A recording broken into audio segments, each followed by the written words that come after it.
उत्थान science academy के इस छोटे से प्यारे से प्लेटफॉर्म के ऊपर आपका एक बार फिर से स्वागत है। अपन लोग लास्ट क्लास के अंदर डायमेंशन फॉर्मूला डिस्कस कर रहे थे कि किस तरीके से जो वेरियस क्वांटिटीज़ आती हैं, डिराइव्ड क्वांटिटीज़ आती हैं, उनका डायमेंशन फॉर्मूला आपको डिफाइन करना है या डिराइव करना है, कैसे भी आप समझ सकते हैं उस चीज़ को।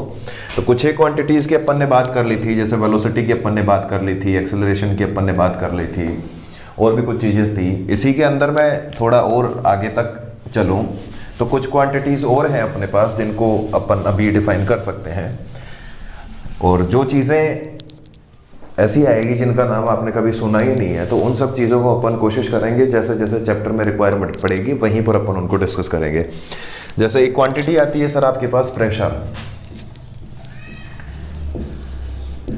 अब प्रेशर को अपन डिफाइन करते हैं फोर्स अपॉन एरिया। अब ये डेफिनेशन आपको पता है, ठीक है, लेकिन प्रेशर हिंदी में आप बोलोगे इसको दाब। अगर मैं प्रेशर के बारे में थोड़ा बहुत आपको बताना चाहूँ तो सपोज दैट कि अपन इस मार्कर का प्रेशर इस बोर्ड के ऊपर लगाते हैं। इस मार्कर से इस बोर्ड के ऊपर अपन अगर फोर्स लगाते हैं तो अपन देखेंगे कि कितने एरिया के अंदर फोर्स लग रहा है। जितना मार्कर का बेस यहाँ पर टच हो रहा है उतने एरिया के ऊपर फोर्स लग रहा है। मेरे को अगर इस जगह पर प्रेशर डिफाइन करना है तो जितना फोर्स मैं अप्लाई कर रहा हूं डिवाइड में जितने एरिया के ऊपर अप्लाई कर रहा हूं वो आपका कौन सी क्वांटिटी में आता है सर? प्रेशर के अंदर। अब फोर्स के लिए मैंने आपको बताया था कि फोर्स की डायमेंशन फॉर्मूला अपन किस तरीके से बनाएंगे सर। फोर्स को अपन ने किस तरीके से डिफाइन किया था? मास मल्टीप्लाइड बाय एक्सेलरेशन। तो मास के लिए अपन लिखते हैं m, यहाँ पर डिपेंड किया था m⁻1 के रूप में। देन l और t की डिपेंडेंसी अपन ने देखी थी। एक्सेलरेशन जो था वेलोसिटी में चेंज था, यानी वेलोसिटी अपॉन टाइम आता है, या अपन बोल सकते हैं कि change in velocity divide by change in time. और उसका मात्रक अपन देखेंगे, उसका अगर डायमेंशन फॉर्मूला अपन देखेंगे तो अपने पास कुछ इस तरीके से आया था। आपको सीधा सीधा कुछ भी नहीं करना है, फोर्स का डायमेंशन फॉर्मूला ऊपर की तरफ रखना है। देन एरिया का जो डायमेंशन फॉर्मूला अपन ने देखा था, क्या देखा था सर? मास के ऊपर इसकी डिपेंडेंसी कुछ भी नहीं थी। देन लेंथ के ऊपर डिपेंडेंसी अपने पास पावर 2 के रूप में आई थी, और टाइम के ऊपर इसकी कोई डिपेंडेंसी नहीं थी। इन दोनों चीजों को जैसा सिंपली अपन मैथ्स के अंदर करते आए हैं कैंसिल आउट करना, उसी तरीके से अपन ऑपरेट करेंगे इसको। भाई l की पावर 1 है, यहाँ पर l की पावर नीचे की तरफ 2 है, नीचे वाली पावर को ऊपर लेके जाऊंगा तो माइनस में कन्वर्ट हो जाएगी, यानी 1 पहले प्लस का 1 है, ऊपर -2 जाएगा तो -1 आपके पास बच जाएगा। मैं इसको फाइनली अगर लिखना चाहूँ m के अंदर कोई चेंज आएगा नहीं आएगा, क्योंकि नीचे m की पावर 0 है, ऊपर m की पावर 1 है। तो यानी m की पावर 1 आपके पास ऊपर की तरफ है, देन L2 ऊपर जाएगा, और फाइनली आपके सामने आएगा L-1। t ऑलरेडी ऊपर -2 है, नीचे की तरफ 0 है, तो ऊपर वाली पावर पे कोई चेंज आएगा नहीं। इसलिए अपन डिफाइन कर सकते हैं कि प्रेशर का जो डायमेंशन फॉर्मूला होगा वो मास पावर 1 पर डिपेंड करेगा, लेंथ पर डिपेंड करेगा। किस तरीके से? -1 पावर, यानी अपन बोल सकते हैं इनवर्सली प्रोपोर्शनल के रूप में, देन टाइम के ऊपर -2 के रूप में डिपेंड करेगा। इसी तरीके से अगर अगली क्वांटिटी के ऊपर चलें तो आपके सामने एक ऐसी क्वांटिटी है जो आपने सुनी होगी बहुत। एक चीज आती है वर्क, और इसी के पैरेलल एक और चीज चलती है एनर्जी। अब बहुत से लोग इन दोनों का अलग अलग डायमेंशन फॉर्मूला याद करने की कोशिश करते हैं कि साहब अलग अलग क्वांटिटी है तो अलग अलग डायमेंशन फॉर्मूला हो सकता है, लेकिन ऐसा नहीं होता है, क्योंकि आपको ध्यान में रखना चाहिए कि ये दोनों चीजें जो है वो एक दूसरे में इंटरचेंजेबल है। यानी कि वर्क जो है एनर्जी के रूप में स्टोर होता है। एनर्जी के लिए अपन इसके डायमेंशन फॉर्मूला की बात कर लेते हैं। जैसे वर्क की बात कर तो वर्क आप बोलते हो sir force multiplied by displacement. किसी भी चीज को, जैसे सपोज दैट आपके पास कोई ऑब्जेक्ट है सर, यहाँ पर इसका वेट कुछ भी है, अपने को नहीं पता और अपने को जानना भी नहीं है अभी। मैं मान लेता हूं कि मैं इसके ऊपर F फोर्स अप्लाई कर रहा हूं इसको आगे की तरफ खिसकाने के लिए। इसके ऊपर F फोर्स अप्लाई कर रहा हूं आगे की तरफ खिसकाने के लिए, और ये बोल रहा हूं कि मैंने इसको फोर्स से आगे खिसका के यहां पर पहुंचा दिया। ये जो ब्लॉक है आपके पास, ये ब्लॉक यहां से यहां तक डिस्प्लेस हुआ है। मैं इस डिस्टेंस को अगर x बोल दूं तो आप बोल सकते हैं आराम से कि इसको x डिस्टेंस तक सरकाने में या आगे ले जाने में जितना मैंने फोर्स अप्लाई किया है, दोनों का जैसे ही मैं मल्टीप्लिकेशन करूंगा तो आपको मिलेगा क्या? कार्य। क्या मिलेगा सर? कार्य। और इसकी डायमेंशन फॉर्मूले की अपन बात करें तो फोर्स के लिए आपने लिखा है sir m1 L1 T -2। Which is multiplied bye displacement, यानी डिस्प्लेसमेंट की अगर मैं विमा देखना चाहूं तो डिस्प्लेसमेंट साहब आपके पास एक डिस्टेंस के रूप में होता है। डिस्प्लेसमेंट भी एक तरीके का डिस्टेंस ही होता है। भाई डिस्प्लेसमेंट को अपन डिफाइन कैसे करते हैं, मिनिमम डिस्टेंस। तो इसकी जो विमा होगी वो सेम टू सेम डिस्टेंस की तरह अपन लिख सकते हैं L पावर 1, यानी टोटल आपके पास जो फॉर्मूला बनेगा फाइनली वो आपके पास आएगा m1 L2 T ऑफ -2। दोनों की विमा सेम होगी, दोनों एक दूसरे में इंटरचेंजेबल क्वांटिटी है, नाम इनके अलग अलग है, बट आप आगे पढ़ोगे तो आपको पता चल जाएगा कि वर्क ही एनर्जी में कन्वर्ट होता है, एनर्जी ही आपके पास वर्क में वापस कन्वर्ट होती है। ठीक है सर। अगली क्वांटिटी पे अगर अपन बात करें तो नेक्स्ट क्वांटिटी जो है आपके पास वो है सर पावर। ये कुछ सिंपल सी क्वांटिटीज हैं जिनके बारे में अपन बात कर रहे हैं। बाकी जो ऐसी क्वांटिटीज आएंगी जिनके बारे में आप कभी मतलब सुने भी नहीं है तो उन सबको अपन चैप्टर में डिस्कस कर लेंगे। पावर की बात करें तो पावर को डिफाइन किया जाता है sir work divide by time. जो अभी आपने वर्क पढ़ा, यहीं पर अगर पावर की मैं बात करूं तो पावर के लिए बोला जाता है कि आप जितने टाइम पीरियड में जितना कार्य कर रहे हो वो जो रेट होती है वही आपकी क्या कहलाती है, पावर, यानी कार्य करने की जो क्षमता होती है। यहां पर मशीन वगैरह की भी आएगी तो उनके बारे में भी डिस्कस करेंगे अपन। वर्क की बात करें, वर्क की आपके पास विमा लिखनी है ऊपर की तरफ, देन नीचे की तरफ आपके पास टाइम सीधा पावर 1 के रूप में लेना है। अब वर्क को आप याद करोगे तो वर्क को अभी अभी आपने क्या लिखा था sir, force multiplied by displacement, force multiplied by displacement, और नीचे की तरफ आपके पास टाइम पावर 1 है। फोर्स के लिए आपने लिखा m1 L1 T -2। आप इसको तो ऐसे मान लो कि याद ही रख लो, वैसे तो याद रखने में कोई ज्यादा दिक्कत होने वाली है नहीं, सिंपल सी चीज है। फोर्स की विमा आप याद ही रखो, देन मल्टीप्लाइड बाय डिस्प्लेसमेंट है तो मैं इसको L1 लिख देता हूं और नीचे की तरफ आपके पास T पावर 1 है। अगर इसको अपन आगे बढ़ाएं या थोड़ा सिंप्लीफिकेशन करके लिखें तो आपके पास बन जाएगा m1 है, बाकी और कहीं पर भी मास की डिपेंडेंसी नहीं है। देन L पावर की बात करो तो L पावर 1 आपके पास यहां पर है सर, देन 1 यहां पर और मल्टीप्लाई हो रहा है तो 1 + 1 आपके पास हो जाएगी 2। देन टाइम की डिपेंडेंसी अपन देखें तो टाइम ऊपर आप देखोगे -2 है, देन नीचे वाली पावर को भी अगर मैं ऊपर की तरफ लेके जाता हूं तो ये भी माइनस का होके जाएगा, यानी -2 -1 टोटल पावर आपके पास हो जाएगी -3। ठीक है सर। एक काम और करते हैं अपन, इनके जो मात्रक थे शायद थोड़ा दिमाग से निकल गया, तो मात्रक की भी बात अपन साथ के साथ कर लेते हैं। इससे पहले जो आपने क्वांटिटी डिस्कस की वर्क, अपन ने पहले वर्क की बात की है। वर्क के लिए अपन ने लिखा फोर्स मल्टीप्लाइड बाय डिस्प्लेसमेंट। क्या लिखा था sir, force multiplied by displacement. Force के लिए अपन लास्ट क्लास में देख चुके हैं कि फोर्स के लिए जो मात्रक आता है अपने पास न्यूटन आता है। क्या आता है सर, न्यूटन आता है। न्यूटन को आपको मल्टीप्लाई करना है किसके मात्रक से, डिस्प्लेसमेंट के मात्रक से। और डिस्प्लेसमेंट आपको पता है एक तरीके का डिस्टेंस होता है जिसको मैं नापते हैं या अपन नापते हैं जिसको मीटर के अंदर। जो वर्क का आपके पास जो सर यूनिट आया या मात्रक आया वो क्या आया, न्यूटन मीटर। यहां पर अगर मैं पावर की बात करूं कि पावर का मात्रक क्या आएगा, तो पावर के मात्रक के लिए आप सीधा यहां से भी काम में ले सकते हो। अगर यहां से देखोगे तो आपके पास वही केजी वाले रूप में आएगा, लेकिन अगर मैं न्यूटन के फॉर्मेट में यहां पर देखना चाहूं तो न्यूटन वाले फॉर्मेट में आप देखोगे यहां से वर्क का मात्रक आपके पास आ रहा है सर न्यूटन मीटर, डिवाइड में टाइम आ रहा है, यानी मैं बोल सकता हूं न्यूटन मीटर। और टाइम को किस में नापते हैं सर अपन, सेकंड के अंदर। किसके अंदर नापते हैं सर, सेकंड के अंदर। तो आप ये वाला विमा ये वाला जो आपके पास यूनिट आया है या मात्रक आया है वो काम में ले सकते हैं। साथ में एक चीज और होती है यहां पर कि वर्क का जो मात्रक आया है, वर्क का जो भी मात्रक आया है, इसको अलग से एक नाम दिया जाता है जूल। क्या नाम दिया जाता है सर, जूल। वर्क का जो मात्रक है न्यूटन मीटर, उसको अलग से एक नाम दिया जाता है। क्या बोला जाता है सर उसको, जूल। अगर मैं इसी चीज से यहीं से आपको बताना चाहूं कि वर्क को मैंने अगर जूल बोल दिया तो जैसे ही मैं पावर की बात करूंगा तो पावर क्या बन जाएगा sir, joule divide by second. यानी अपन बोल सकते हैं कि इसका दूसरा जो मात्रक है या दूसरे तरीके से बताने का जो तरीका है वो है जूल पर सेकंड। इसी तरीके से अगर अपन अगली क्वांटिटी की बात करें तो आपके पास एक क्वांटिटी आती है सर ग्रेविटेशनल कांस्टेंट। ये कुछ फालतू की चीजें हैं, वैसे अपन इनको फालतू नहीं बोल सकते, बट ध्यान रखिए इन चीज़ों को, सिंपल सिंपल सी चीज़ें हैं, बहुत कुछ ज़्यादा इनमें करना नहीं होता। अगर आपको मेथड पता है, क्वांटिटीज़ का रिलेशन पता है कि कौन सी क्वांटिटी दूसरी क्वांटिटी पर किस तरीके से डिपेंड करती है, अगर ये चीज़ आपको क्लियर है तो आपको विमा बनाने में या डायमेंशन फॉर्मूला बनाने में कहीं पर भी दिक्कत नहीं आएगी। बस फॉर्मेट को ध्यान रखिए, कंसेप्ट को ध्यान रखिए, किस तरीके से अपन काम में लेते हैं। अगली जो टर्म है सर वो आपके पास आती है ग्रेविटेशनल कांस्टेंट। अब ग्रेविटेशनल कांस्टेंट मेरे हिसाब से कभी किसी ने सुना नहीं होगा। आप 11th क्लास पढ़ रहे हैं तो ग्रेविटेशनल, आपके ग्रेविटेशन का जो चैप्टर आएगा आपके पूरा डिटेल में आएगा।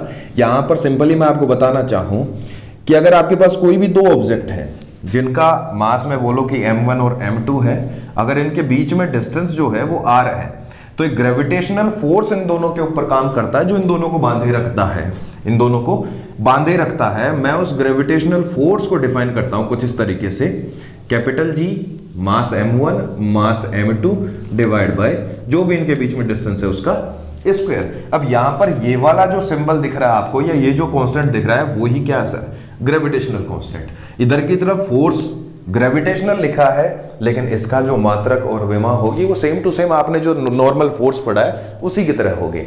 भाई है तो फोर्स ही, चाहे ग्रेविटेशनल हो चाहे कोई सा भी हो, है तो फोर्स ही।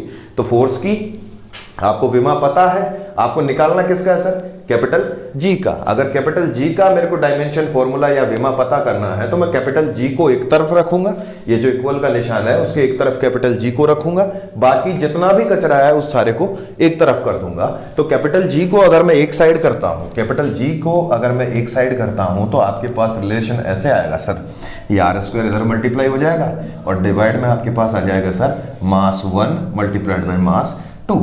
अब विमा आपको आई थिंक F फोर्स की याद होगी, हो गई होगी अभी तक। तो फोर्स के लिए अपन लिखते हैं m1 L1t -2, देन आपके पास r² आ रहा है। r² क्या है, इन दोनों के बीच की जो भी दूरी है उसका स्क्वायर, यानी यहां पर एक लेंथ आ रही है। मैं बोल सकता हूं कि आप लेंथ बोल सकते हो, डिस्टेंस बोल सकते हो, जो आपके मन में आए वो बोल सकते हो।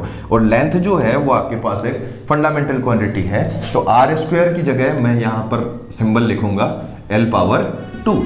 और डिवाइड में आप देखोगे आपके पास आ रहा है मास 1 मास 2। द्रव्यमान है दोनों, अलग अलग है वो अलग की बात है, लेकिन द्रव्यमान तो है दोनों। यानी यहां पर मैं लिख सकता हूं m⁻²। भाई दोनों मास है, मास मास मल्टीप्लाई हो रहे हैं तो m⁻² हो जाएगा। अब अगर अपन इसको सिंप्लीफाई करके लिखें तो आप देखोगे नीचे m⁻² है, ऊपर की तरफ m⁻1 है। 2 को जैसे ऊपर लेके जाऊंगा माइनस का हो जाएगा, जैसे ही माइनस का 2 जाएगा प्लस का 1 होगा, आपके पास m⁻1 बचेगा। देन l की बात करें, l⁻1 यहां पर है, l⁻2 यहां से आएगा, दोनों एडअप होके l⁻3 हो जाएगा। देन आप देखोगे टाइम के ऊपर डिपेंडेंसी, तो सर टाइम के ऊपर एक ही तरीके से आपके सामने डिपेंडेंसी है और कहीं से कोई जुड़ने या घटने का कोई चांस यहां पर नहीं है। ठीक है सर। अगर मैं इसके मात्रक की बात करूं, मात्रक की बात करूंगा तो मेरे को पता है कि साहब फोर्स के लिए मैं क्या लिखता हूं, न्यूटन। क्या लिखते हैं सर अपन, न्यूटन। देन r², डिस्टेंस का स्क्वायर, डिस्टेंस को अपन नापते हैं मीटर के अंदर, तो आपके पास हो जाएगा मीटर²। डिवाइड में मास 1 मास 2, मास को अपन नापते हैं kg के अंदर, kg को kg से मल्टीप्लाइड करोगे आपके पास आएगा kg²। यानी जो मात्रक बना वो बना अपने पास न्यूटन मीटर² पर kg²। साथ ही में एक चीज और ध्यान रखना, एक यहां पर स्मॉल g और आता है जिसको अपन बोलते हैं ग्रेविटेशनल एक्सीलरेशन।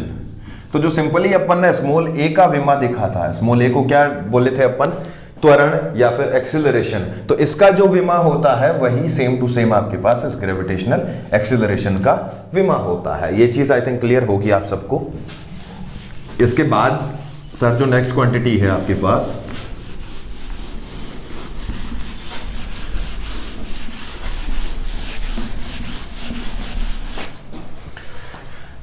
वो है सर इंपल्स। इंपल्स जो आपके पास आता है सर उसका रिलेशन इस तरीके से आता है, फोर्स मल्टीप्लाइड बाय टाइम। ज़्यादा डेप्थ में अभी अपन जाएंगे नहीं, जहां पर इन चीज़ों की रिक्वायरमेंट पड़ेगी वहां पर अपन सब चीज़ों को डिटेल में समझेंगे। वैसे इंपल्स का जो सीधा सा मतलब है वो ये है कि आप किसी भी ऑब्जेक्ट के ऊपर अगर आप फोर्स लगा रहे हो तो आपने कितने टाइम के लिए फोर्स लगाया है, साथ में कितना फोर्स लगाया है। अगर दोनों क्वांटिटी आपको पता है तो उनको मल्टीप्लाई करते आपको क्या मिलेगा, इम्पल्स। फोर्स के लिए आपने विमा लिखी sir m1 L1t minus 2 which is multiplied by dimension of time. आप टोटल डिपेंडेंसी देखोगे तो m power 1 then l power 1 then t power minus 2 यहाँ पर है, प्लस 1 यहाँ पर है, तो फाइनल आपके पास बचा सर -1। इसके बाद कुछ एक क्वांटिटीज और हैं, जैसे बात करें अपन एंगल की, या फिर एंगल की अगर अपन बात करें तो एंगल आई थिंक सबको पता होगा, बुक्स में पढ़ा होगा बचपन से, 6वीं 7वीं क्लास में आई थिंक आ जाता है कि ये थीटा है आपके पास, ये आपके पास त्रिज्या है या रेडियस है, और ये आपके पास कोई आर्क है, या हिंदी में बोले तो चाप है। अपन बोलते हैं कि साहब चाप जो होता है, या फिर मैं थीटा के लिए बोलूं, ये जो है आपके पास थीटा, ये होता है चाप बटे त्रिज्या। यहीं से आप इसके डायमेंशन फॉर्मूले का जो अनुमान है वो लगा लेंगे, क्योंकि आपको पता है कि सर चाप जिसको मैं बोल रहा हूं वो एक तरीके की क्या है, लेंथ है। क्या है सर, लेंथ है। देन त्रिज्या की बात करूंगा, नाम त्रिज्या है लेकिन है तो लेंथ ही, है तो लेंथ ही ना सर। तो दोनों लेंथ है, लेंथ डिवाइड बाई लेंथ आएगा, l पावर 1 ऊपर आएगा, l पावर 1 नीचे आएगा। अगर दोनों को मैं ऑपरेट करूं, दोनों को अगर फाइनल आंसर लिखना चाहूं, तो मास के ऊपर इसकी कोई डिपेंडेंसी नहीं होती है, l के ऊपर डिपेंडेंसी होती है अगर l एक ही होता, लेकिन ऊपर भी लेंथ है नीचे भी लेंथ है, माइनस प्लस कैंसिल आउट हो जाएगा, यानी l के ऊपर भी इसकी कोई डिपेंडेंसी नहीं है, देन टाइम के ऊपर तो कोई चांस है ही नहीं। तो ये जो आपके पास क्वांटिटी आती है इसको अपन बोलते हैं सर डायमेंशनलेस। यहीं पर ध्यान देने की चीज एक और है कि ये जो राशि है इसकी विमा तो नहीं है, इसकी कोई विमा नहीं है, ना ये मास के ऊपर डिपेंड करता है, ना ये लेंथ के ऊपर डिपेंड करता है, ना ही ये टाइम के ऊपर डिपेंड करता है, लेकिन इसका मात्रक जरूर होता है। और मात्रक जो है वो सर अपन काम में लेते हैं इसके लिए रेडियन। क्या काम में लेते हैं सर, रेडियन। ठीक है सर। आगे वाली अगर क्वांटिटी की मैं बात करूं तो आगे क्वांटिटी जो है वो आपके पास आती है मोमेंट ऑफ इनर्शिया। इसके ऊपर भी पूरा चैप्टर चलेगा। मोमेंट ऑफ इनर्शिया की अगर मैं बात करूं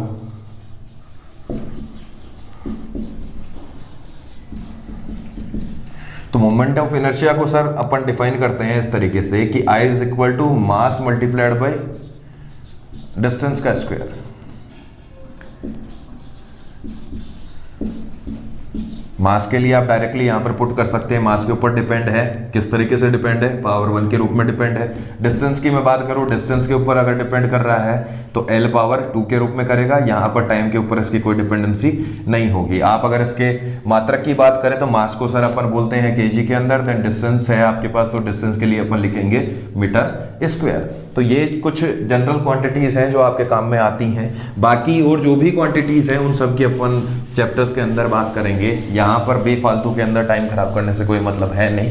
आप उन्हीं क्वांटिटीज को यहाँ पर पहले एक चार्ट बनाओगे, फिर बाद में जाके उन्हीं क्वांटिटीज को फिर से रिपीट करोगे, तो उससे बढ़िया है कि चैप्टर में आपको ये भी समझ में आ जाएगा कि क्वांटिटी क्या होती है, क्वांटिटी किस तरीके से अपन डिफाइन कर सकते हैं। ये सब चीजें जो है वो रटने से याद नहीं होगी सर। जैसे जैसे आप इनको डेली प्रैक्टिस में लाओगे, जैसे जैसे डेली आप यूज करोगे, ये सारी चीजें अपने आप समझ में आती जाएंगी और अपने आप आपको याद होती जाएंगी। एक साथ नहीं बैठेंगे इन चीजों को लेकर अपन।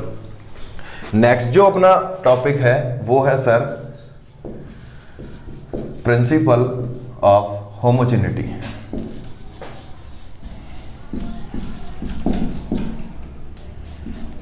जो भी है, स्पेलिंग में कोई करेक्शन हो तो ध्यान नहीं देना है, अपने को फिजिक्स पढ़नी है, अंग्रेजी नहीं सुधारनी।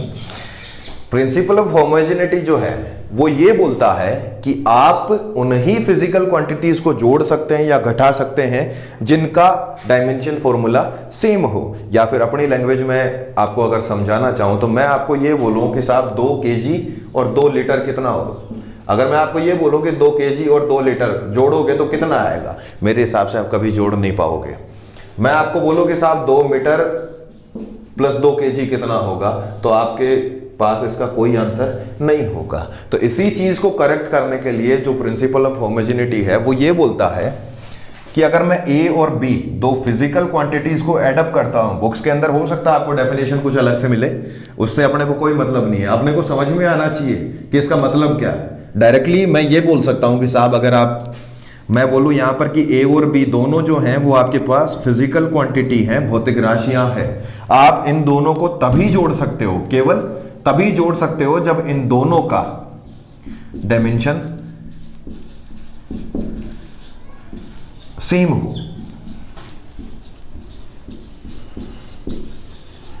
इन दोनों का डायमेंशन सेम होना चाहिए, तभी आप इनको जोड़ सकते हो, या फिर मैं बोलूं इन दोनों को घटा सकते हो। चाहे जोड़ने का बोले चाहे घटाने का बोले, दोनों चीज अपन केवल तभी कर पाएंगे जब इन दोनों का डायमेंशन सेम होगा।